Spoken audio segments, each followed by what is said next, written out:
Alloh azza va jalla uchun bir bas to'xta, nafas ol. Bu dunyoga faqat shu uchun kelmagansan, tushun. Ibodat ham qil. To'xta, masjidda azon aytilyapti. Bir kir, sajda qil, Allohda rizqingni so'ra.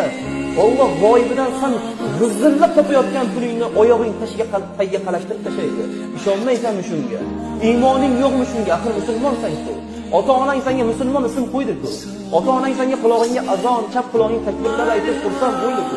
Lekin sen 25-30 ga kirib nimalar qilyapsan endi? Nimaga oqibat tahorat deganingni eslolmaydigan darajaga kelib qolding? Nimaga faqatgina juma kunlari masjidga keladigan bo'lib qolding?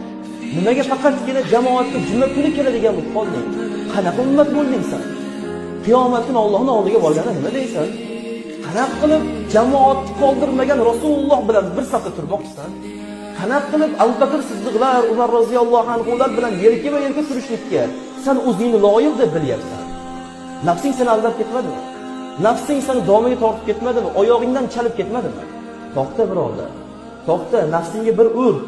5 daqiqa o'ldirmaydi. Shundoq jamoatga kir, jamoat bilan shom o'qib chiqib ket. 5 daqiqa vaqting ketadi. Mayli tasbihingni yo'lda ayt. Hech kim senga qarshi yetmaydi. Qo'lingdan kelgancha jamoatga chiq. Allohdan so'ra, tavfiq so'ra, madad so'ra. Bo'ldi, uxlayverma.